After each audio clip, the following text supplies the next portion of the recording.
View from the Gutters, episode 94.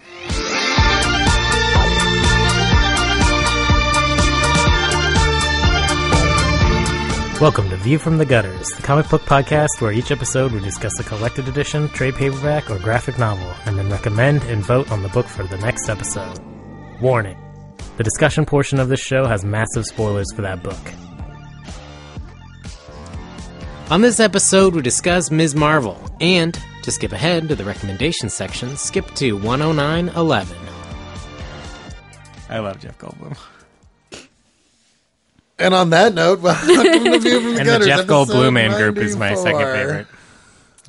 Is it 94? It is 94, because 3 was 93. It was. I listened to it long enough to determine that. Yeah. And then I was like, I'm not on this episode. I have no interest in hearing what anybody else... It's not true. I listened to like half of it on my ride home the other day. Well, you clearly didn't listen to all of it, because then you would have read the right fucking book. Yeah. I didn't listen to all of it.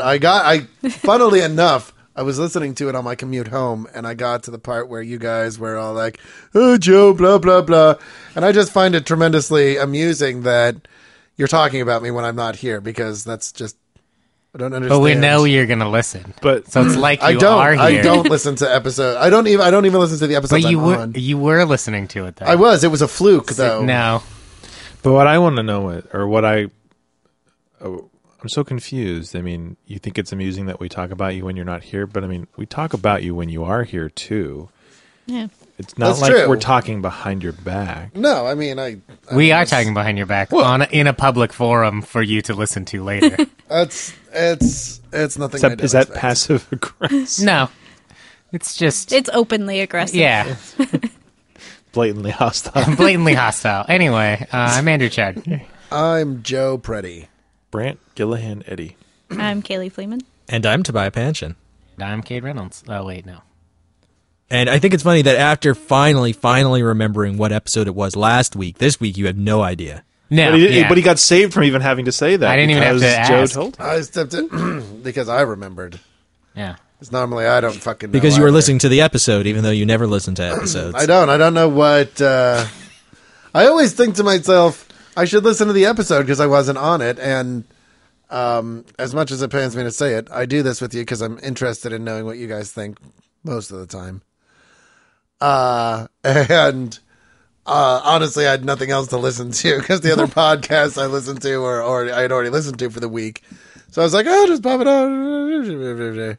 See, I listen to every episode, especially the ones that I'm on, because I'll be listening to the conversation and I'll be like, I should make this point. And then I do make that point, and I go, wow, I'm really right about that. And it feels good. And this describes Tobys' whole fucking relationship with himself. That's maybe the worst thing I've ever heard. Good job, self. I listen for the exact opposite reason. I listen to myself and go, wow, I have the voice of a 5-year-old. Oh my God, I sound stupid. Why do I keep talking? God damn it. And then I just hate myself until next week when I come back and talk again. So what you're saying is that you've created a nice little shame spiral for yourself right there. It's pretty good. It keeps me from keeping too cocky, which is important. I listen to every episode because I have to. And I need to edit them. And I don't want to listen to them. And sometimes I start editing them and then space out because I don't want to listen to them. And realize that 20 minutes have gone by and I haven't made a single edit. And go, I probably was not paying attention to that. There was some weird sound things going on in the episode. In 3. I don't know if it was... Oh, the board's been making all kinds of cool digital distortions lately. That I can't get rid of. I was like, did Chard bring in Reggie Watts as a guest editor? Yeah. Because there's some cool... I'm pretty sure that we have a podcasting ghost. Yeah. Because we've tried a couple of different computers, different cables, different machines, and it just keeps happening. Yeah. To be honest, I think it's just our equipment is not good enough. I'm just going to put that out there. Yeah, this Motu's being held together with zip ties. So I was actually really impressed when I came in and found that there were zip ties on the Motu. Yeah, that's how you know. I was like, oh, that's smart. It's not going to come apart anymore. Zip ties. I did that. And well wishes. Yeah, There's a piece of Velcro on it from when I bought it used, and I don't know why it's on there. And then, presumably something was stuck on top of it. Yeah, or like it was hanging from something. I prefer to think that the person that owned it before had Velcro on his pants and would just stick it to his pants before he went anywhere. Yeah, see, I wouldn't want to hang a motif from something by Velcro. I mean, I wouldn't either, but who knows? Maybe that's why it falls apart all the time. Pretty beat up when I got it. Maybe it was part of it. Like he was a professional beatboxer and he needed to be able to do it in public, but he wanted to record himself too, so he had a whole rig that he would Velcro to himself. And he called himself DJ Velcro. As a professional beatboxer, he needed 8 different channels to be recorded independently. Dude. Yeah. I'm just saying. This makes the most sense of any possible explanation. Occam's razor, bitches. You done? Yeah. Okay. With everything. I'm leaving. Goodbye. Can I mark as a preface that this pre-recording to now recording has been like the saddest experience of my life in this room. The topics that have come and gone and the things that have been said just make me sad. You didn't like talking about Jurassic Park? Well, no, that part made me happy. Okay. I was one of the only people in the room apparently who that made me happy. I was into that too. But from metrics to underwear to other things, it just... Yeah, talking about Joe's underwear was not my favorite part. I said this before, and I'm going to say it again now that we're recording. You are all Philistines. Metrics are amazing. Yeah. This is why we don't invite you to go anywhere. Today at work, I had... No, Toby, it's really important that you stay home and keep track of the metrics. We'll be at the grocery store. No, you stay home. I can pull it up on my iPhone. It's okay. It's much better to be I'm ready to go. You need it on the big screen, though. I'm mobile. No, it's fine. Just, we'll be back. Don't let anything happen to the website. I want Toby to devolve to the point where he's just like in his room and he's got like screens up and he's just like, we just got another download. Alert everyone. I just want one of those like Matrix rigs where there's like 12 screens and they're all running Excel. No, he's doing the Minority Report, like sliding things around and like putting glass tablets and sliding it on. See, what I was hoping for more was the 12 screens, but the Hugh Jackman Operation Swordfish maneuver, where like he like stands up and like goes like yeah, and like claps his hands together and like gesticulates at the screens as though that somehow is important to coding or watching data. I mean, it really Operation is. Swordfish. Yeah, well, it got called Swordfish. Wasn't that John Travolta? Yes, well, and Hugh Jackman. Oh, okay. I've only seen it once when you made me watch it. And I think you're a better person for that. I just feel like... there's a lot of feels in this room. They offered Halle Berry a ridiculous sum of money to bare her breast in that film. And I just wonder, was that... they were like, well, people are going to see this movie and they're going to see it's not very good.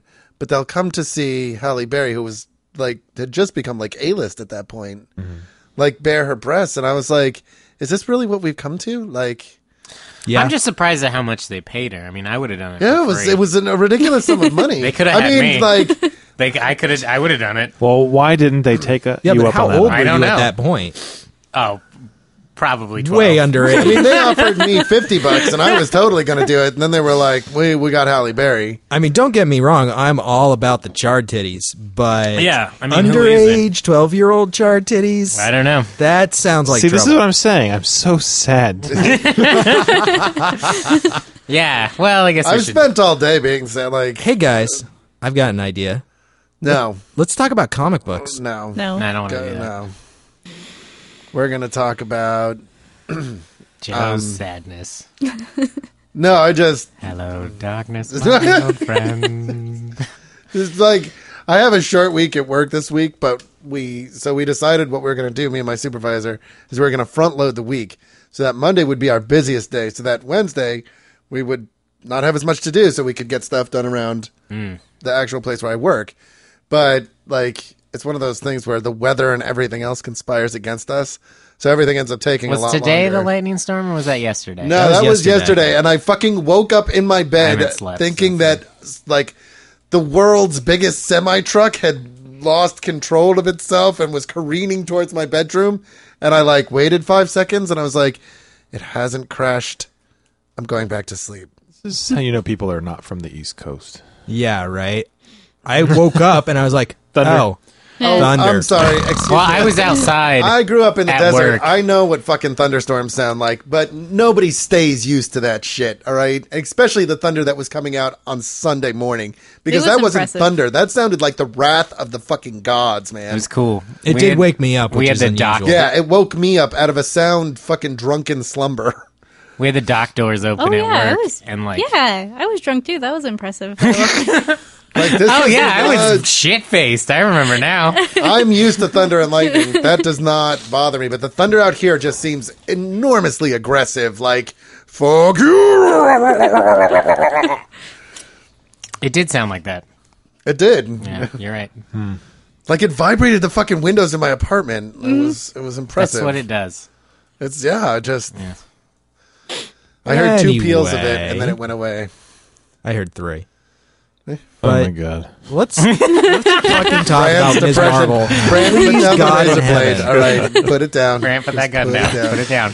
Oh jeez. So Kaylee, What did you think of the you picked a book, I did pick and up. it was not Captain Marvel, It was which is not. what Joe read. Yeah. It was, in fact, Ms. Marvel. Yep, something completely different. And completely? Yeah. Yep, Because thoroughly. she and only completely. appears in the first 2 issues. I mean, Yeah. it's completely different. Well, it's not actually her. It's a hallucination that looks like her.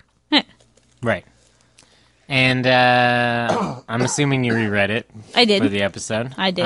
What did you think on the reread? I loved it just as much as the first time. Surprising no one. What a shocker! I fucking hated it. First time I loved it. This time, no. Nope, it was totally different. I know we sort of got into the discussion when we were pitching it last week, but I'm going to reiterate some things in case anybody didn't listen to that episode. Yeah, it's like some stupid Italian man sitting in the corner. Whoa. Hostile. Anyway, I think Miss Marvel's like a great story of teenage agency and sort of what good can come out of a young person when they're given control and ability. And I think that Willow Wilson has written this story really well, that it's incredibly appealing to a lot of teenagers. And I think, especially in young adult writing, there's sort of this want to appeal to the outsider. Specifically the outsider who's like, I'm an outsider and that's cool. You know? And I think this is kind of a fresh take on that, where she's an outsider and she doesn't really want to be, but at the same time, she understands that it's because of her faith, it's because of the way that she's raised, and there is conflict there, but she doesn't want to sacrifice that part of her identity in order to fit in. Yeah. So I think it's this really it walks a really fine line, and I think it does a really good job of that, of real teenage emotions of wanting to be unique but also wanting to be included.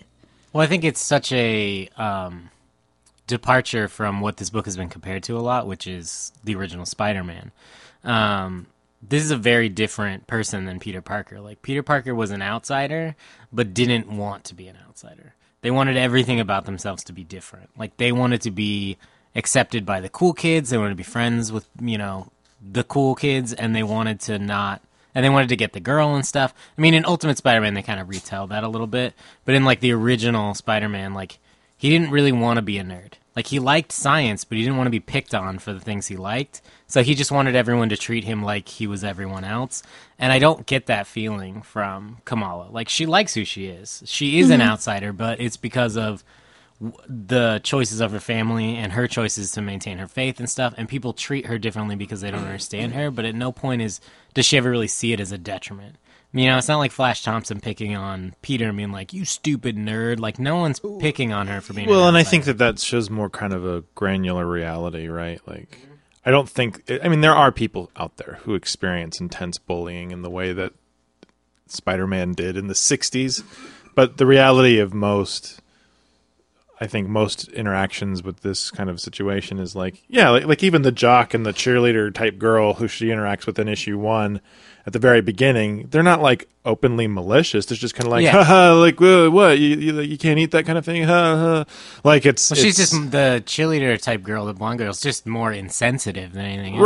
Right. But that's she's actively malicious at points, like when she tells Kamala that she smells like curry.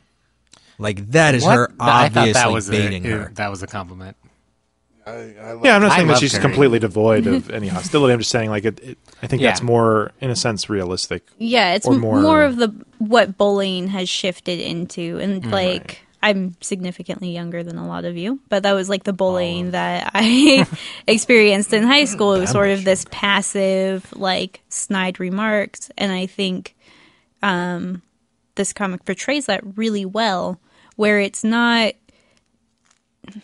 active. You can't point to somebody and say they're being a bully, they're being mean to me, because like the cheerleader acts like she's trying to include Kamala in a lot of things, but contingent on her inclusion is her sort of belittling her own beliefs, and Kamala's not willing to do that, and so she gets pushed to the side a lot.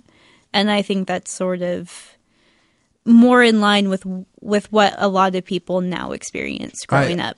I think that is also more indicative of the way that girls bully girls versus the way that guys bully guys.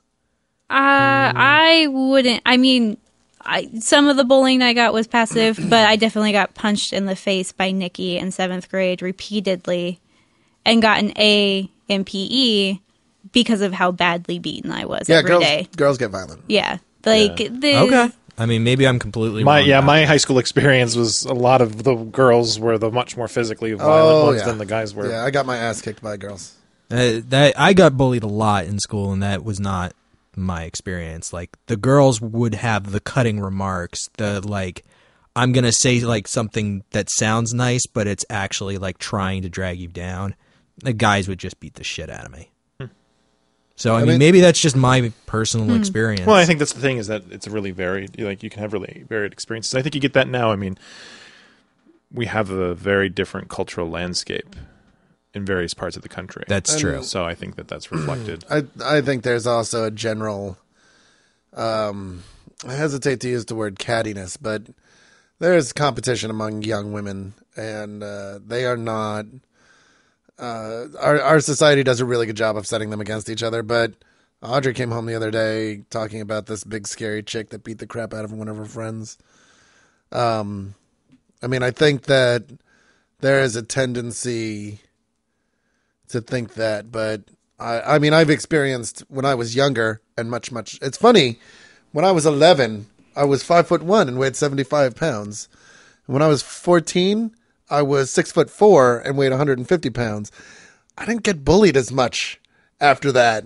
And really interesting that when I was small and like wiry and weak, that people were like, oh, we're going to fucking push Joe around. But as soon as I looked like I could push back, they didn't. They kind of moved on.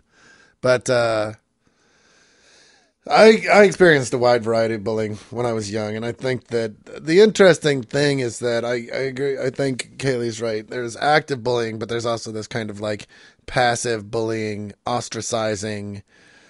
You know, kids are very good at picking up the things that make you different and focusing in on them.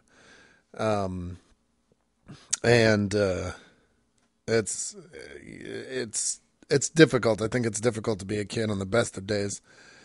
But I don't know. Like, when I see this getting compared to Spider-Man, I think it is in all the good ways. Like, it's not necessarily about her. I mean, I love so many things about this book. I love the fucking we got to see G. Willow Wilson talk at Rose City on a panel about representation. And the diversity is amazing. Like, this book does everything right. I really, there's very little of that I if anything at all, and it's early in the run, but I really like everything about it. But my favorite thing about it is that the teenage superhero that's hiding the secret identity from their parents is fucking tired and played out and cliche and one of my least favorite tropes in all of superhero comics.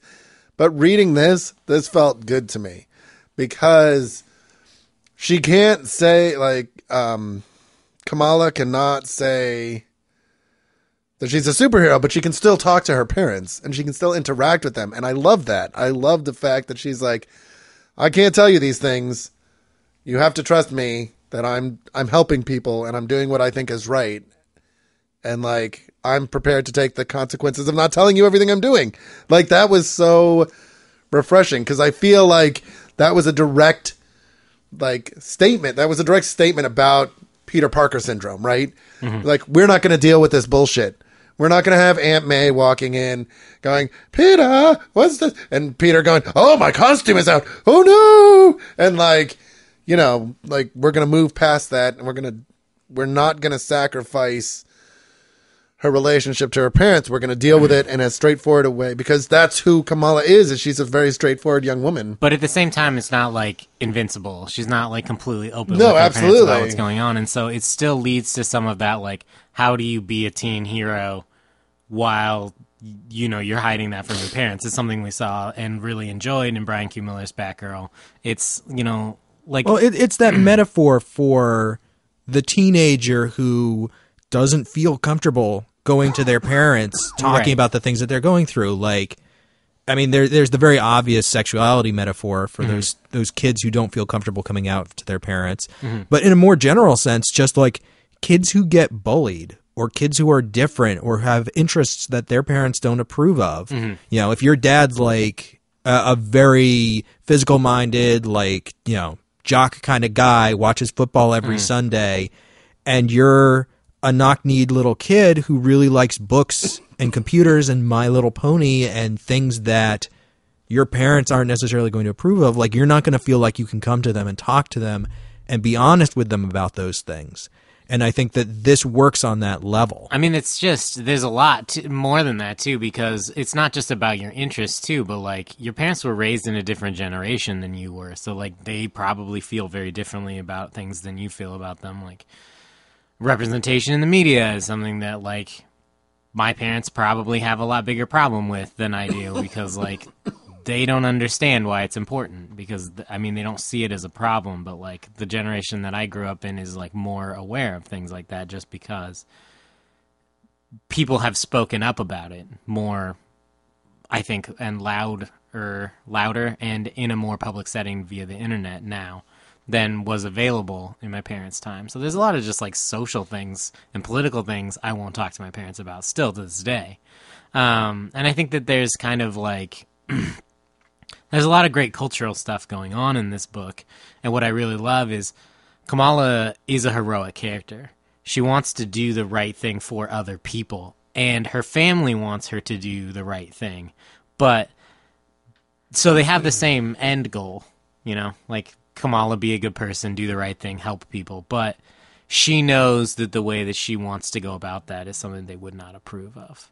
And so I like that conflict because it's not a blatant conflict like, you need to go to college. And she's like, I don't want to go to college. I want to join the circus. It's like they have the same goals. And so when they talk to each other about stuff, like, she has heartfelt conversations with her dad and her mom in this book. Mm-hmm. And I find those to be really touching and really genuine. Like, I love how real the family interaction feel. I love her overprotective older brother. Like, I just like, I like the family that's been constructed in this book. And absolutely. I prefer it to the families that have been constructed for superheroes in the past. Oh, yeah, absolutely. I think the best thing about this comic is that it is honest. Mm-hmm. It feels like an actual thing. And I joked about this last time, like, you know, we were saying, like, oh, and no one in the family's dead. And I joked about, like, oh, not yet. But, like, I hope that they don't. Because that happens to every superhero's family. Yeah. You've seen Tim Drake's mom die, dad die. Like, you've seen bad things happen to Mark's parents in Invincible. Like, it's nice that, like, a superhero can actually have a family that sticks around and isn't just, like, killed off to further their story. Well, and be a positive part of... And I think that's the part that I like the most about it, is that her family, although she can't tell them that she's a superhero, they're still a positive part of her life. Yeah, and that's the best thing. Yeah. Like, her mom and dad both obviously care about her deeply and want what's best for her. You know, and I think my favorite scene in the issues that we read was when she goes and talks with the Imam. What they call him? I think they call him Sheik something.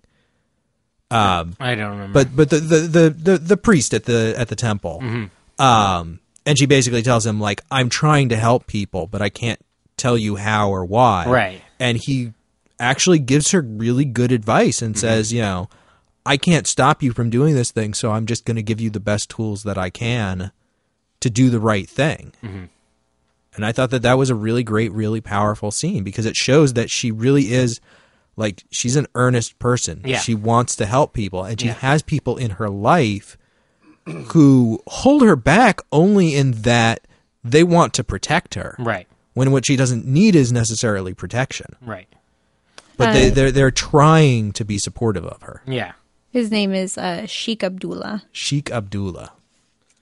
Or at least his title, I'm not sure. But yeah, no, I really like in this not only the family aspect, but just the whole community. And a part of that is the Imam, and a part of that is just the people who are at the Circle Q and her friends and those who are in high school with her, and, you know, just even minor characters who are very real, and they're not just tropes of these characters. Like, even the cheerleader and the jock aren't really just tropes of, you know, of those very standard stock characters that we see repeatedly in just about every comic ever written. Yeah, I mean, Toby said this, it feels genuine, but part of the reason that it feels genuine and unique, in my opinion, is that it feels fresh. Absolutely. You know? And I like that. And I don't know if this is just because you don't read about a lot of superheroes who are teenagers growing up in New Jersey. Like, I don't know if that's just enough to make it feel unique, or like the cultural differences of our family, but to me, this feels younger than a lot of stuff because it feels like it's more modern in the way that it portrays kids. Yeah, absolutely. Which is why I think it makes such a great young adult book. And I wanted to bring up a point because we had a listener comment sent in, Louis Whitford, who has been very active on our Facebook account. Hey, Louis, how's it going? Is it Louis or Lewis? It's Lewis on Facebook, but when he sent us an email, it said Louis. Okay. So I'm going to say Louis. Okay. And he linked us us to an article that was posted on Comics Alliance. And I'll try and remember to throw up the link to that when we put the episode up. But basically, the article is talking about the issue of tokenism versus representation, and specifically referencing Black Captain America and female Thor. It's titled, Putting the Sidekick in the Suit, Black Captain America, Female Thor, and the Illusion of Progress. And this actually ties in very intimately with a really great conversation that we had in the comments section on our website on Back Matter number 7, talking about Marvel and DC events. And a listener named Wade made some really great comments, and Adam and I both responded to him at great length. So if you guys haven't seen that, you should check it out. But what the article basically talks about is that it's disingenuous to call it progress when you're saying, like, hey, there's a Black Captain America, when you're doing that specifically so you can say, hey, there's a Black Captain America, when everybody knows that the quote-unquote real Captain America, the white Captain America, is ultimately going to come back to that role and take it over. And that there's a sense of temporariness to this, that there are these minority characters that are taking over these roles in a temporary sense, rather than characters, original characters that are representative of these various groups, you know, different ethnicities, different sexualities, just women in general. Like, we're not getting original characters who can be their own thing, and created to fill those roles. This is something... We're just having people put into the suits of white men that we know are going to take those roles back. Sure, and I disagree with that to a large extent. And the reason that I do is something I talked about at length on an Out of the Fridge episode, which is yet to be released, which is the Sexism in Comics 3, where we talk about the Ms. Male character trope, where you have, like, was it the Ms. Male character trope? I think we were talking about, like, passing the mantle of... Charles looking at me like I was... You were there. You weren't there. My robots told me your whole conversation. We were talking about it, though, the other day. We were talking about basically how, like, you have these female characters stepping into the roles of male characters, kind of as, like, you have, like, Batgirl and Batwoman, and you have, like, Spider-Girl and Spider-Woman, but you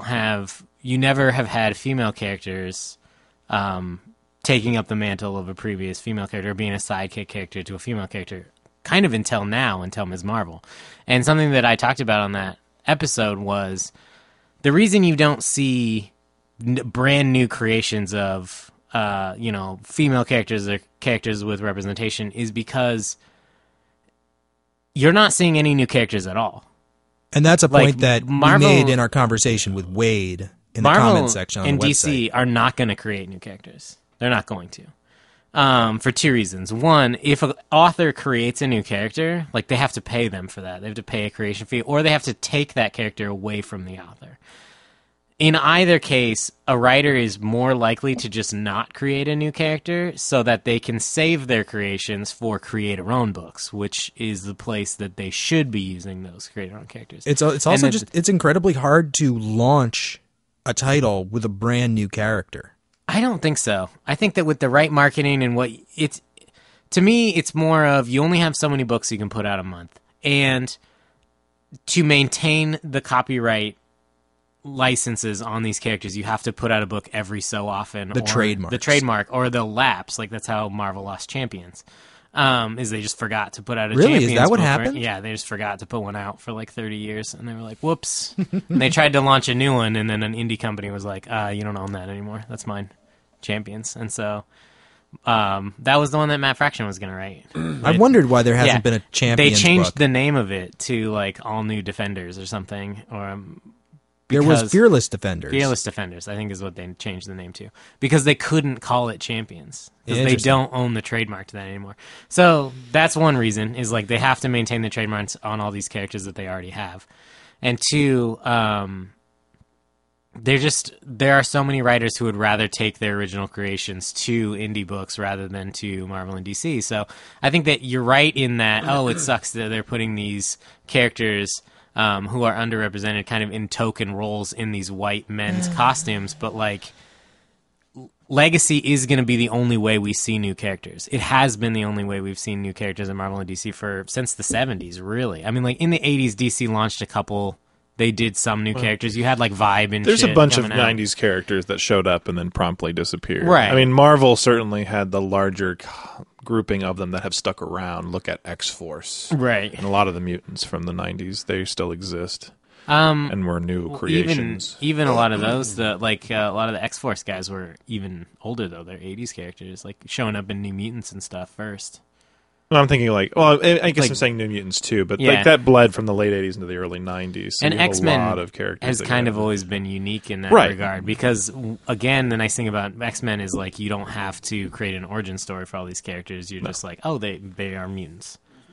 Well, I mean, there have been. So I've got a couple of things I want to say.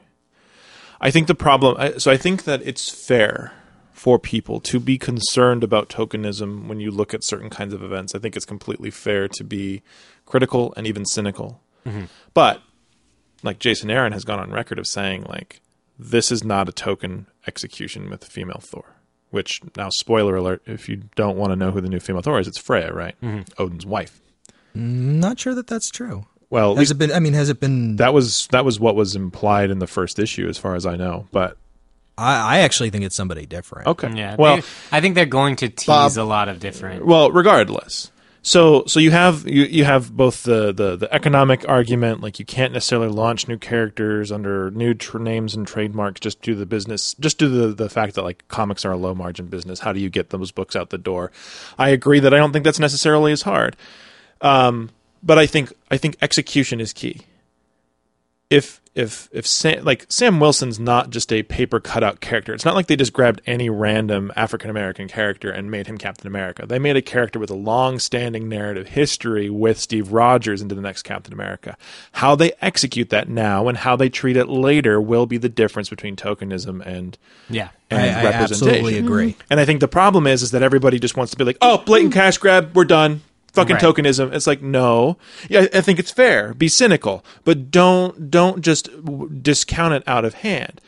This book is a perfect example of that. Yes, it's called Miss Marvel. And mostly it's called Miss Marvel because the main character likes Miss Marvel. Loves Miss Marvel. You know what I mean? Like, or Captain Marvel now. Right. The now Captain But she's a new character. Right. All of the Young Avengers who still exist are new characters. I think that the one thing you do see is that I feel like there's two different reasons for this. I think there's been a broadening of understanding within the big two in particular, but in superhero comics in general, that the trademark of the character itself has value, but the people behind those trademarks matter just as much.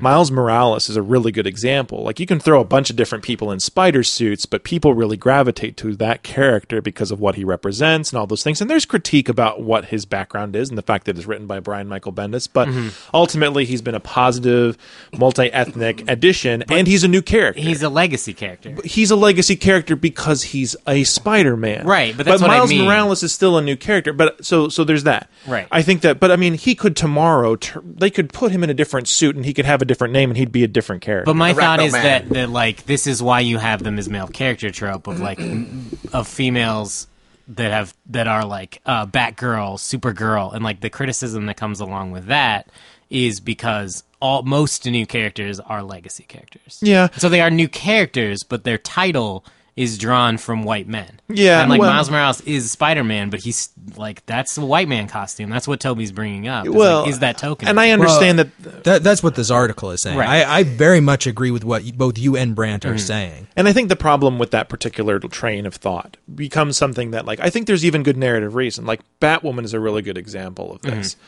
Like, within the story itself, she decides to choose the mantle of the Bat because she's in Gotham, and there's a legacy there. Right. Now, yes, it's a legacy of mostly white men, but if you talk about lineage, and I think this is the other thing I was going to say, like, the reality is that the model of transferring titles, I think, is the reality that every comic book company has to look at, as far as no one wants to watch the origin of Spider-Man over and over and over again. Right. People will watch Spider-Man 97 if the next guy's in the suit. Like, I think that's arguably what they're going to do with Tony Stark at some point, is they're not going to make another Tony Stark. I really don't think that Marvel's stupid enough at this point to be like, this is now the guy who Robert Downey Jr. is. No, they're going to put a different person in the Iron Man suit. Yeah.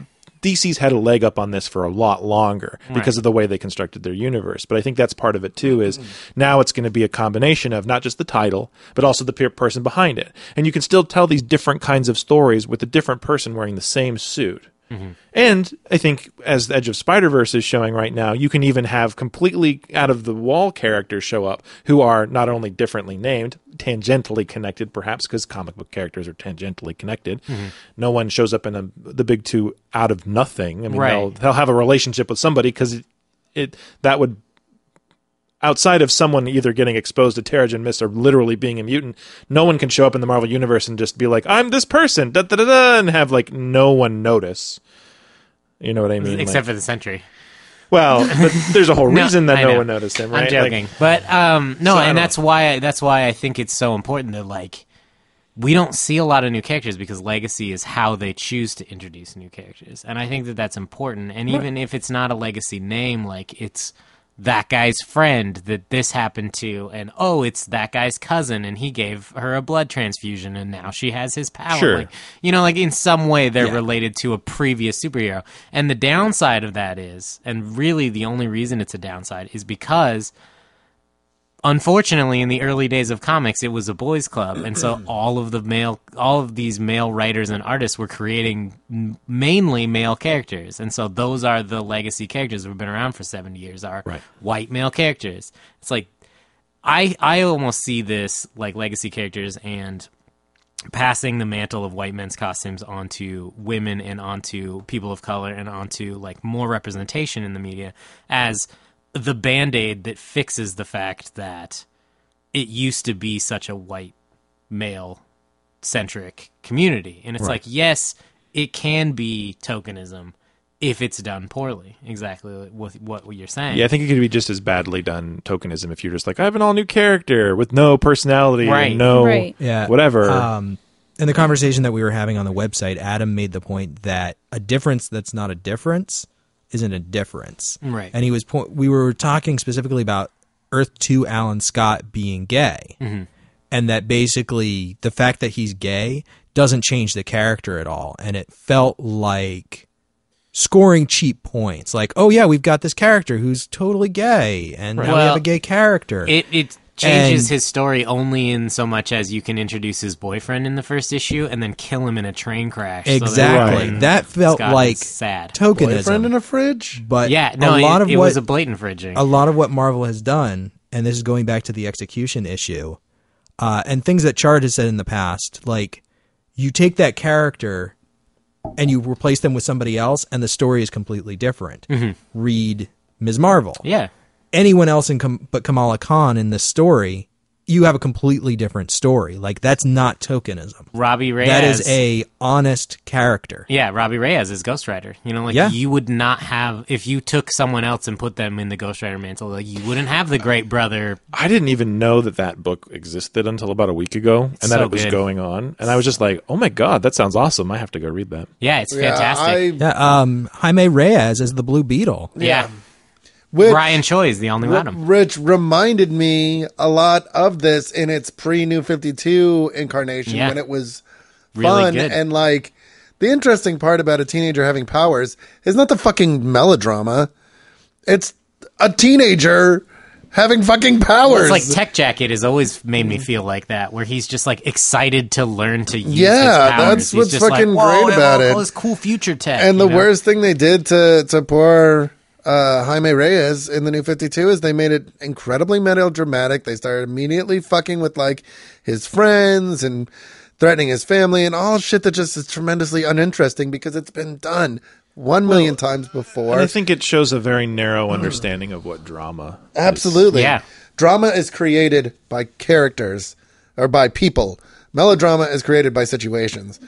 And if you need to introduce a situation in order to inject some kind of drama into what the story you're telling, you need to fucking step back and think about what you're doing, because that's not, I mean, you can do it, but it takes a lot more thought than, it shouldn't be like, oh, his mother's dead, drama. It's like, what does he do or she do? What do they do? Like, what is the thought process is going on? And I think that's going to determine how successful characters like the new female Thor and the new black Captain America are. Captain Falcon.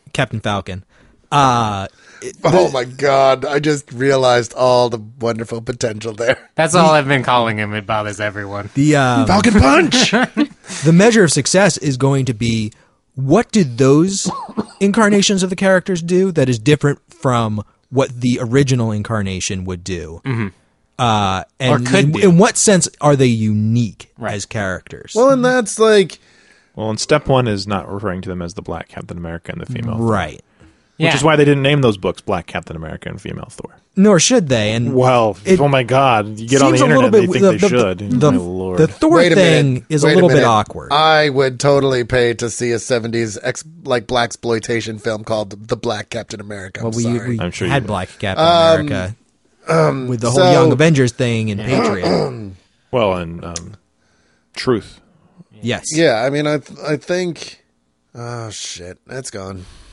What we've said many times on the show before, and I like, is stories succeed as a character story when that story can only exist because of that character. Yes. When Right. you take that character out and replace them with someone else, like, it's now a different story. And if you can take the character out of the story and replace them with someone else and the story is the same, like, it isn't character driven anymore. It's like plot and situation driven. Yeah. And what I like about this book is that this is Kamala Khan's story. This is a character Absolutely. story. And I like the melodramatic moments where it's like, oh, she's learning to use her powers and they're embiggening her and she's in the gymnasium. Like, that could happen to anyone. Embiggen. Yeah, Yes. like, I love that. It's a perfectly cromulent word. And, like, that could happen to anyone, but the way she deals with it is what makes it a Kamala Khan story. Well, and I like that. You saying that made me remember what I wanted to say. There you go. I think one of the main reasons I love this book is because it reminds me of reading things like when Kyle Rayner took over as Green Lantern or when Wally West took over as the Flash, and you were seeing things. It's like, well, we all know how fucking Hal Jordan would handle a situation. He'd conjure some fucking giant boxing glove, right? But like watching Kyle do shit was different because he didn't think like Hal. He didn't come from Hal's background. He was an artist. And so he thought of these really crazy, outlandish, cool things, you know? And he like... John Stewart almost always made a gun. Yes. Yeah, Well, 'cause he John was a Stewart military man. he made machines, Kilowog always makes energy blasts. Kilowog he doesn't. That's it. That's always what he just makes. calls you a poozer, and then you're like... Guy Gardner often makes just energy Yeah, blasts. yeah. But that makes sense for that guy. Yeah. And so, I mean, like, I think that's exactly what you're saying. That's what's yeah, cool no, about it's the like- Green Lantern as a mantle. Yeah, and it was interesting because, I mean, Kyle is older than Kamala is, but there was still this, like, there is nobody here to teach me. There, like, I have to kind of figure this out as I'm going along, and I'm going to make mistakes. And, like, Kamala is 1,000 times better than, because in the beginning, Kyle's really whiny in the beginning. He doesn't really come into his own until a few years afterwards. But once he does, and he starts realizing what he can do, those are some of the best moments in like modern age DC, man. Well, yeah, I mean, I think that's we rag on DC a lot on this show, and I mean, I think part of it's just the time. We rag on the New 52. Well, the time in which we live, but I mean, I know for my part, one of the reasons that I got the most upset about some of the transitions from the New 52 was that, I mean, I lived with some of those characters for 15 years. Absolutely. And I think you're absolutely right, because like in Wally West, you had almost the exact opposite. Here's a guy who grew up being with the Flash, and by all accounts, basically being faster than even the previous Flash. Oh, absolutely. And basically just being like, yeah, it's cool. I like run faster than light and stuff. It's, it happens. And so Kyle's always kind of like, oh gosh, I guess I really hope Batman likes me. And Wally's just like, meh, it's Batman. What are you gonna do? Like, the best things about Wally was that, like, I mean, first of all, he had a personality. One of the biggest criticisms you'll hear about Barry Allen, especially Silver Age Barry Allen, is that he had no personality. Only Silver Age Barry Allen, because there was only Barry Yeah, Allen. no, that's in true. Silver That's Age. true. The new Flash is called Fred Armisen for some reason. Yeah. I don't understand why. It's weird. But inside joke. We told that story on the show. I'm sure we did. You have to go back and find it now. Scavenger hunt. Watching Wally deal with things was interesting, but Wally's journey had to do with the fact that in Central City and in Keystone City, Barry was such a figure of the people that, like, living up to that. And, like, that's also, I mean, the one thing DC used to do, and Mark Waid just did an AMA on Reddit about this on our comic books, which you should go read because it's interesting, and the man knows a shit ton about comics. But the biggest problem with the New 52, and the thing that DC always did well, was tell those legacy stories. We fucking talked about that a lot, because it's great to see a character grow into a role, right? And that's what's great about this, is Kamala's just kind of this has been thrust upon her, and she immediately knows what she wants to do with it. Well, she's Getting idolized there these is- heroes for yeah. so long. And it's she loves the Avengers. It makes so much sense. The beautiful thing to me about this, and it was an incredible moment, and it's kind of my response to the whole tokenism thing. It's either in the first or second issue. She's at home, and she's talking about how cool it is to have superpowers, and there's a panel, and there's a fucking Captain Marvel poster on her wall, and it's the cover to Captain Marvel 1, I think it is. Yeah. That is how that is representation right there. Because she fucking knows who Captain Marvel It's is. Captain Marvel doing the Rosie the Riveter. Yeah, pose. and she fucking knows who she is, and she fucking looks up to her, and she admires her. That is how you fuck. That's as would representation. any kid growing up in the Marvel universe. Fuck like yes. that's what I love about the Marvel universe is like when Peter Parker became Spider-Man, there wasn't really other. He was like first generation in a lot of ways. Like there weren't other heroes for him to look up to. But now the Young Avengers, I mean, these are legacy characters of characters who are dead or who've never met these kids, and they idolize these people. The Avengers, they idolize them, and I like that Kamala is obsessed with the Avengers. I love her fan fiction. I love the panels of her fan fiction. I love when she teams up with people. And like, I love the exchange between her and Wolverine. Where she's like, This is the worst. "My thing. story with you made number 3," and he's like, "What made number 1?" And she's like, "Oh, Jean Grey and Scott." Or It's Emma Frost and Scott Summers Summers. in Paris or whatever. And he's just like, "This is the worst day of." Yeah, and like we I talk love her about legacy. self-taking Wait, was selfie that- And the pictures. second generation heroes like Wally Yeah. and Kyle, I think that Kamala is absolutely a third generation character. Oh, absolutely. And it's interesting to see the differences between a second generation character and a third generation character because they're both reacting to these previous generations, but it's a very different relationship. Yeah, and I mean, Marvel didn't really have that in the Yeah. 80s and 90s like DC did. I think like, they had were it a little bit. Like the New Warriors, I think, was Marvel's second generation team. Yeah, Yeah. you could see that, I guess. Well, in New Mutants / Well, the Yeah. X-Men have had kind of several generations. Right. Yeah, well, they had New Mutants, and then they had Gen X, and then they had New X-Men. and which was young X-Men. Well, they for a had while. X-Men, and then the X-Men became X-Force, and the new X-Men became the X-Men, and then the X-Men came back, and then there was Then there were the New Mutants, but the New Mutants became X-Force, and then a bunch of other guys became X-Factor, and then everything went insane. Then there was a blue and a gold and team. stayed that there was a blue and a gold team, and everything went insane, and it still is. And then which is Jack why Dawson. when people say, "I really want to get into the X-Men, what book should I read?" I say, "Don't. You'll thank me later." I don't know. I always say Mutant Genesis. No, Mutant Genesis. Deadly Genesis. That's the one I always suggest. I always say the thing- Strife Saga. The thing that I really appreciate about this, and before we derail too much from the original Execution point, Saga, that's what it's called. is that she's so excited by everything. Yeah. She's so excited by discovering her powers Mm-hmm. and by doing good and by meeting her heroes. And, you Yeah. know, like, you know, when you see Wolverine, I'm not a big X-Men fan because I don't know where to start reading, and I would like to be, but every time I've asked, I get Joe saying, "Don't. You'll thank me later." I told you to Deadly talk Genesis. to Eric Mannix. Deadly Genesis. We'll talk. Don't trust these people. Executioner No, Deadly Saga. Genesis is good. It like kicks off like the last 10 years of X-Men. That's like the best jumping on point for that.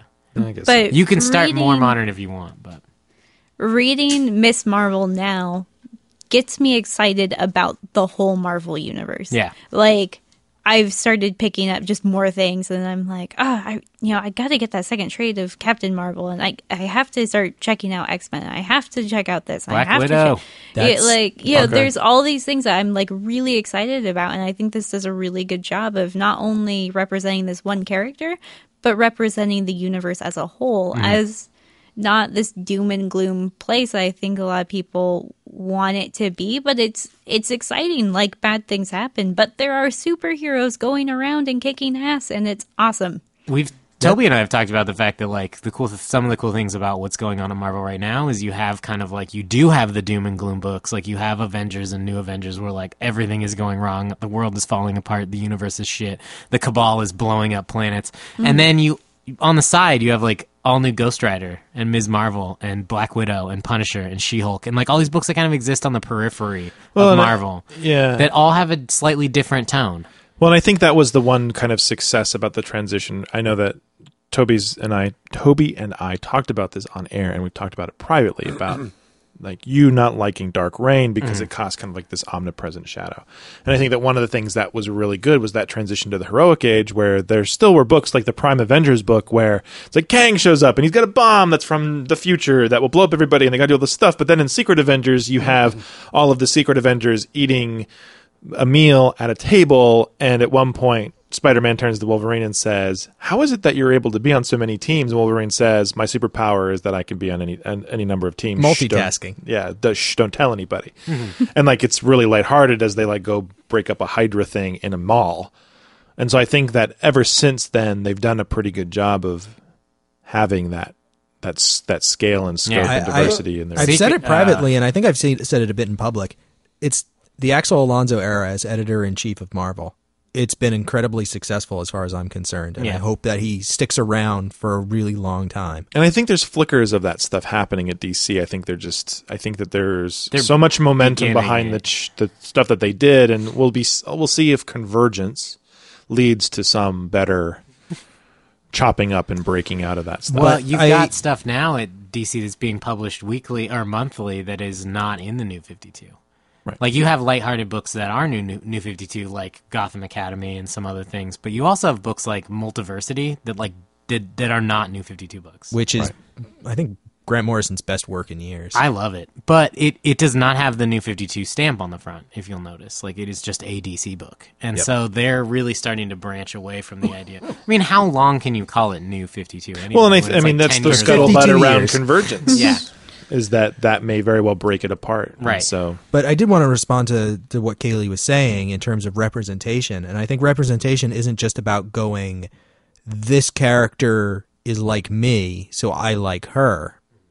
It's, this comic appeals to me as this kind of person, and that makes me interested in everything else. That it's inclusive. It brings people in. It says, you are welcome in this space.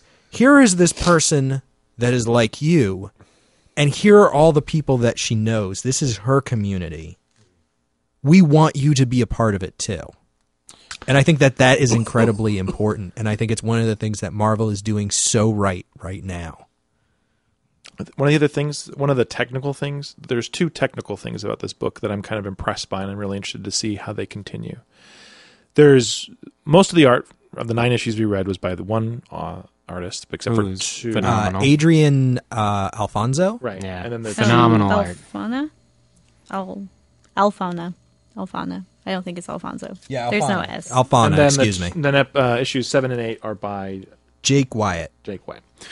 Tonally different, but they are visually different, but they kept the tone, which really was great. And I liked the kind of interlude with Jake Wyatt's art. I like Jake Wyatt's art. I'm not sure that, because he's trying to keep the tone the same here, I'm not sure it's his strongest work, but he just did an Edge of Spider-Verse issue that was freaking amazing. Well, I liked this. But anyway, I'm not saying it's bad. I'm saying I don't think it's his strongest work. But the thing that I've been impressed by is the inclusion of other styles, even within the main thread of art.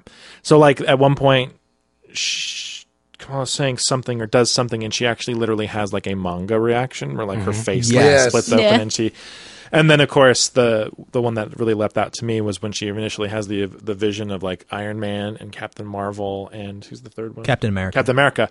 You know, like there's all this stuff in the background and different like little creatures, and Iron Man has in his arms a furred flying pig. It's a flying sloth, I believe. I think you're right. Yeah, I thought it was more pig-like, but whatever. Anyway, it was cute, and I just thought it was hilarious. But there's like lots of these weird little fringe visual touches throughout the book. So there are so many like little details in the background. Yeah, I love it. I love the oh, go ahead. I'm sorry. I was just saying, it's just like kind of this weird sprinkling of styles, almost kind of in that same vein of like, you know, there can be more this like different stuff. Like my father complains a lot because he hates like overly stylized comics because he's a man of the see, I guess I thought that as pig. I didn't realize the sloth arms on that. I'm holding it up. Tobys holding up that panel. But you know, and I'm somebody who enjoys some like Humberto Ramos and some of those guys because I like that exaggerated stuff. I feel like it gives things a different energy. But I was impressed on a technical level that this kind of had all these weird little things sprinkled into it. I absolutely love all of the artwork in this book. Very modern. I mean, I said like it's not Jake Wyatt's strongest work, but I still think it's really, really good. Well, I think one of my favorite things about it is that Kamala is not just like a dark-skinned white girl. She looks ethnic. She has ethnic features. Her family, they have ethnic features. I love the little design on her dad. I love all of her costumes. Like all, not just like her superhero costumes, but all the different clothes that the way she she wears. Dresses. Like the way that all of the characters seem to have their own fashion styles. Something I hate more than anything, listen to the Courtney Crumrin episode for this, is artists who will draw kids in the same fucking clothes all the time. Like, I love an artist who understands that, kids change their clothes. And also that their fashion senses are more eclectic. So when, I think it was Humberto Ramos took over Runaways with Terry Moore, like, their clothes changed all the time. And even the early Runaways stuff, like, it was always about, like, they're kids, they wear weird shit. Well, and I love it. And I love Except Molly Hayes must always wear the kitty hat. But she doesn't always. But she just should. Wears it a lot. Because it's She just adorable. wears it a lot. Yeah. I don't know. I mean, I think that that's something that's really charming about this book is, like, Kamala's and I think sense of fashion. And, and like you were saying, the character design. I mean, even Kamala herself. Mm-hmm. Like, and some of the other girls in her age range, like, how many other books would we have read with a girl in this age range where she'd mysteriously have a 36 double D, right? Chest and all this stuff, and it's just like Teen Titans. Yeah, wonderful. Oh, triple D. So I really Super appreciate F. whether it's by happenstance. Yes. Super F. Super F. Cup size Super F. I think it is in Japan. So I appreciate that. Yeah, me too. The other technical aspect of this I wanted to talk about is the theoretical limit or the theoretical cap that's been put on her powers. Oh, you mean the more that she regenerates, the less she'll be able to shapeshift. Right. Which is interesting. Which implies that, I mean, if she gets herself into too much trouble in a short range of time, she will essentially lose her powers to a basic extent, as presented right now. Now, of course, they could do all kinds of things. Maybe if she gets exposed to the mist again, it regenerates her. And I like that because so often it's either kind of an on or an off thing. Like, I think I enjoy clever application of thought to power sets. Somebody was mentioning it to me, the revelation that Cyclops just never trained himself to turn his eyes off. I was talking to you about that. Yeah. Like, whoever was sitting around being like, he probably could just figure that out someday, right? It's like, yeah, that makes complete sense. And then there's just been a lot of characters who have, that kind of power. And Wolverine's a good example of somebody who never had that limit on his power. And in fact, had always kind of an infinitely expanding one. Mm-hmm. So I kind of like the fact that already within the first 9 issues of this book, it's like, well, she better be careful. Like I guess the whole thing is like, if you have if you have a mutant power to regenerate or whatever, why would you not get shot and do whatever? And that's like a lot of, I mean, there've been good Wolverine stories about what you would do if you don't get shot or whatever, but it's nice to have some kind of there are good reasons why you still shouldn't do that. I have a question. What is Cyclops' beams are force, yes? They are not heat. They are ruby beams of concussive force. Cool. That was, I'm not sure if it was an official explanation or a 4chan thing, that his eyes actually operate as portals to the dimension of Sidorak. And he's just shooting out red concussive magic energy beams from his eyes all the time. Which, if that was true, there should be some other ramifications for him doing that. But mostly, given the fact that certain events, like Fear itself, are these people can only be harmed by magic. Right. It's he's channeling from a magic dimension, so he should be fine. I like to imagine the sometimes real world physics imposed on superhero characters. So Cyclops unleashes a beam that can blast a tank and is immediately blasted with equal force in the opposite direction. Right. Or Superman takes off his shoes. He's got super grippy shoes. Or Superman takes off to fly at the speed of sound and he leaves a fucking crater the size of, That's how Dragon Ball Z works, man. I know. I just enjoy legit craters. And then everywhere. I get to the Flash and I'm like, oh, poor Wally West. And then I stop doing it. The Speed Force, man. Let's move outside of physics so it doesn't melt. I know. That's what I say. People are like, how can the Flash run so fast? And I'm like, Speed Force. Speed Force. Just accept that as your answer and go away, because otherwise I'm going to have to get into this. I'm trying to remember what series it was, but I really want to say it was written by Garth Ennis, but maybe it was Rising Stars, actually, with J. Michael Straczynski. But at one point, someone's interviewing a bunch of superheroes, and the revelations of those interviews are basically powers aren't all they cracked up to be. The super speedsters basically complaining avidly about the fact that he has to eat something 500,000 calories a day. Yeah. It's something that used to come up with Quicksilver a lot. He would be talking to Magneto and he would start to get upset, and his words would all run together, and it would just be you could not understand it, and Magneto would be like, "You have to slow down. Like Yeah. we can't understand you It when would you talk that happen- fast." And he gets pissed off because he's like, "You people move at a snail's pace. That's- like yeah. I'm constantly furious." Which is also a which I very love. Wally West thing, where he would just be like, "God, you all move so fucking slowly," and they're like, "Dude, we can't move at the speed of light, all right? And you need to chill the fuck out." And I will forever be thankful to Mark Waid for being like, "Yeah, having to eat every time you run really fast, that's dumb. It's Let's dumb. not do that anymore." Speed Force. Yeah. Now I feel dirty. Yeah, you do. In a good Anything way. else you guys wanted to add about the book before we move on to Rex? I want to point out just like details Do in it. this book. I don't know if anybody else was as smitten by like the signs Yes. and things in the background. Butterfly Kid. Just, oh my God, there's so many of it. Or like when she checks her phone and the battery is like LOL dead. Yeah. Yeah. I actually I looked at a love blog all at one those. point where somebody was just cataloging like all of the signs in the background and the continuity between them.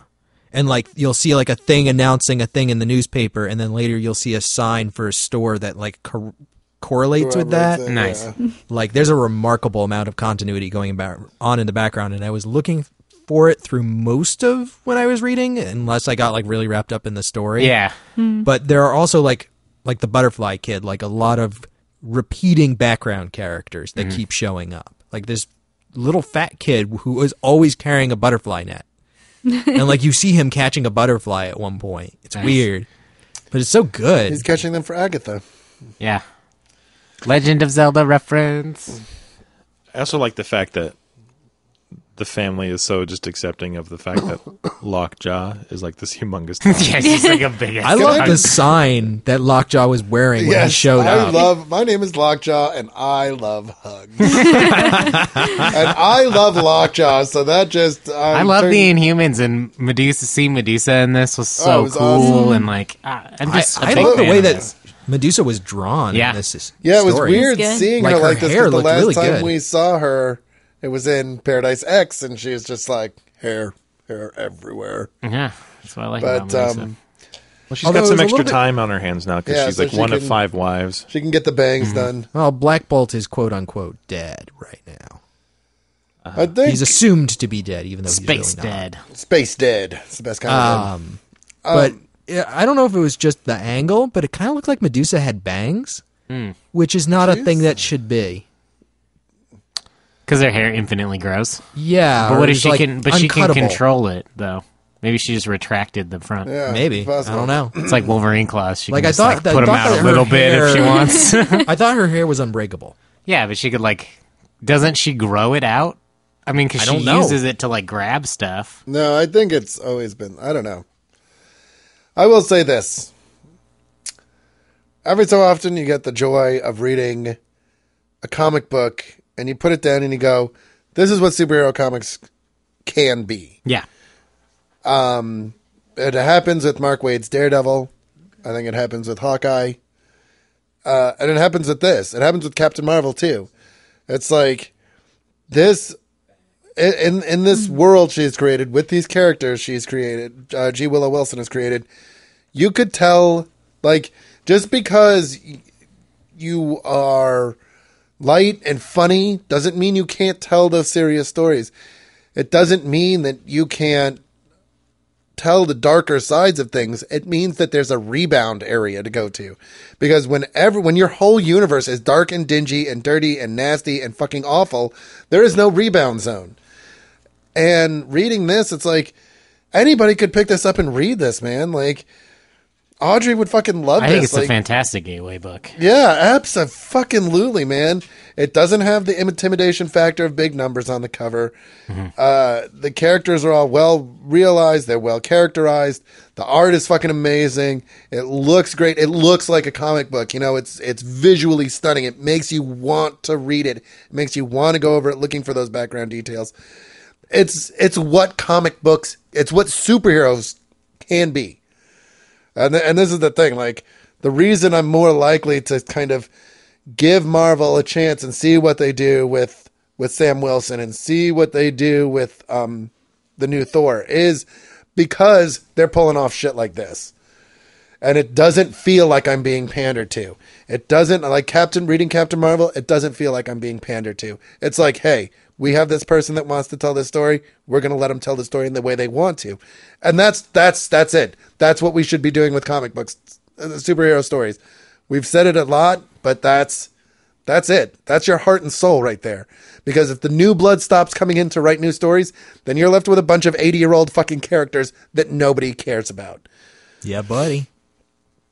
And that's my piece, yo. Yeah. And I think that is a good place to end our conversation on. Yeah. And move on to recommendations. Yeah. Who wants to go first? I'll go first because I'm going to recommend something I recommended last time I was here. I'm going to recommend the auteur again. Yeah. Because I want to fucking read it. I love that book.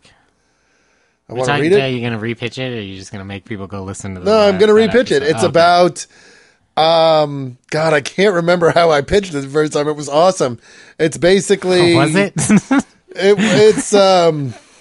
Joseph and the Technicolor Nightmare. Yeah. Yeah, I mean, it's a book about a director that wants to make the best slasher movie ever, and halfway through, he decides to change it, but it's the most depraved, insane, fucking incredibly colored book I've read in a while. I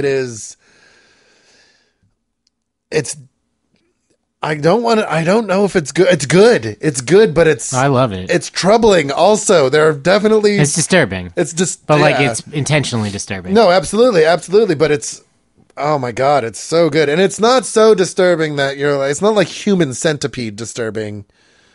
It's more like... Not all the time. Yeah. But it just kind of blew my mind. And books very rarely do that, especially when they're about... You know, I mean, a book can blow my mind with how good it is, but this book, like, it's not just good. It's like, if Miss Marvel is a good indication of what superhero comics can be, then the auteur is an incredible indication of what independent comics can be and the kind of stories they can tell. Something that's really interesting to me that I've brought up before is, like, Sex Criminals is getting such notoriety in the media because it's like, whoa, you can use adult themes and do adult things in comic books. Look how far they're stretching the boundaries. And if you think that Sex Criminals is stretching the boundaries, like, auteur will destroy the boundaries. Yeah. Like, there are no boundaries after auteur. Sex Criminals takes a tiny millimeter step across the line, and the auteur is 20 miles away. Like, it just crosses the line so far into the adult content and what you can do with comic books that I'm always surprised. And I love this book, but I get why people wouldn't enjoy it, but I'm just surprised that no one's talking about it. No, I can't believe it either. It eradicated the line of, like, what is appropriate and what you can do with comics. If Sex Criminals is like Ferris Bueller's Day Off, right? Then fucking the auteur is Fear and Loathing in Las Vegas, right? It's like pretty insane. It doesn't just cross the line; it crosses it in a 1956 Cadillac convertible, bright fucking red, and the driver is wearing a fucking loud Hawaiian shirt and smoking crack and fucking it's great. Yeah, it's great, man. It is a fucking great book. Good deal. It's a fun ride. Yeah, it is. It's a fun ride. So, and it's only 5 issues. Yeah, there's gonna be more though. I hope so. God, I hope so, because I want to see where they'll go. Yeah. Brent? I'm pretty sure we haven't done this. I'm having a weird memory. I want to pitch Atomic Robo and the Fighting Scientists of Tesladyne. It has been pitched many times by me and also you, but think we have not picked it yet. Okay, I didn't think we had. Which volume is this? Volume 1. Okay. I think that we should pitch volumes 1, 2, and 3 because they're all great. Yeah, but Start it. If auteur's only 5, then this is 6 issues. And well, you can pitch as much as you want. yeah, Okay. I appreciate the fact that during the holiday season we might go for a slightly shorter fare. That's fair. That's my offer. All right. Atomic Robo, good times. Yeah. Robot help. Do you want to say anything else about it? Or I think I know we've pitched it. You know, okay. Robots, Tesla. Scientists, hilarity ensues. Dr. Tesla, Dinosaur. Dr. Dinosaur. Who's not in the first volume. Yeah. Well. Go read it for free on the web. Yeah. Hooray. Kaylee? Do it. I Do it. I'm going to pitch Miss Marvel. Yeah, I am going to pitch Miss Marvel again. No.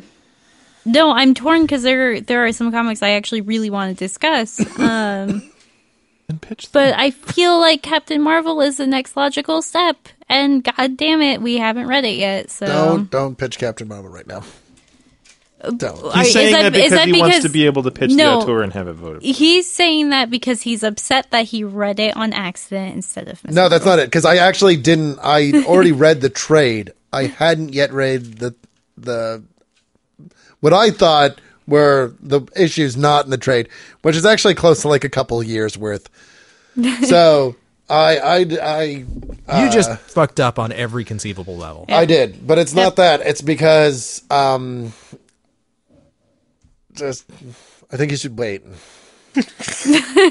for no wow, reason. let's sound logic, Joe. I just feel like you should wait. I actually, I want to know what your other books you were going to pitch are. So, I've already pitched it once. This is the one I'm going to go with. I'm going to go with Pretty Deadly, which is another Kelly Sue DeConnick book. It's absolutely fantastic. It has amazing characters in it who are well written, who are well fleshed out.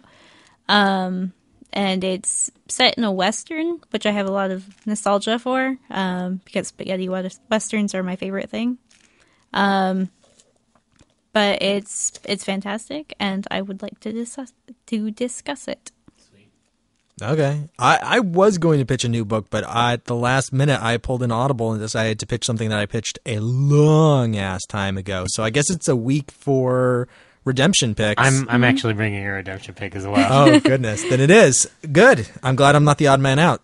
So this week I brought The Rabbi's Cat by Johann Safar on the topic of other cultures. And this is by a French artist, Johann Safar. And it's set in, I believe, the 1930s in Algeria. And it's about a Jewish rabbi and his daughter and the cat that they own. And the cat eats their pet parrot and thereby gains the power of speech. And the story follows the cat around as he's following the rabbi around, and they're having various conversations about life and the nature of the universe. And the nature of cats versus humans. And, you know, the rabbi has some events in his life. His daughter gets engaged. He is told that he needs to take a test in order to remain the rabbi of his community by like some authority in Paris that he's really upset about. And it's kind of a slice of life story, but it's kind of got that weird magical twist. And the art is really cuckoo crazy. Like I absolutely love the colors. The line work is like really squiggly. And it's a fun book. Sweet. And I think that more people should check it out. It's very much outside of the United States mainstream of comic books. Very cool. And that's The Rabbi's Cat. Sweet.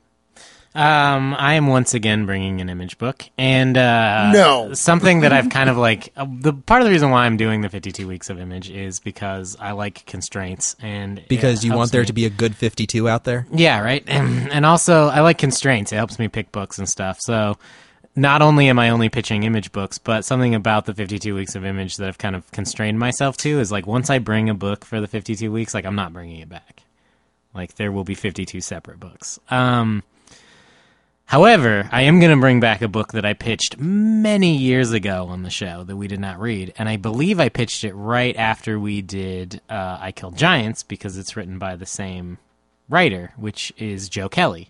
And this is a 4-issue miniseries called Four Eyes, and it is about dragons and like I think it's set in like the 1920s. It's like very mobstery, and this little kid, his dad was a dragon hunter, and he would help the mob hunt dragon eggs and like young dragons.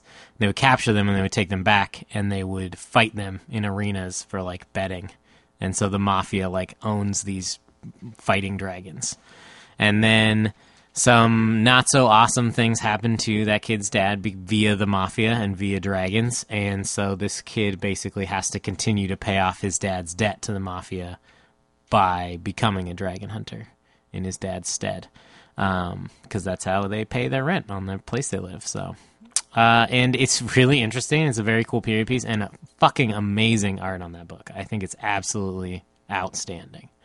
And a cool book that is not as it's not widely talked about. So I'm definitely into that one, and everyone should go check it out. Read some Joe Kelly.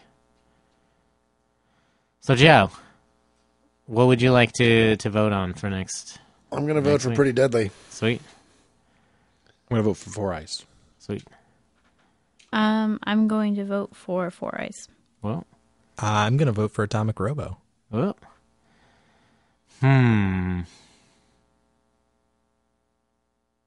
Well, I want to vote for the auteur, which means we're reading Four Eyes. That's all right. I'm bringing it back next week.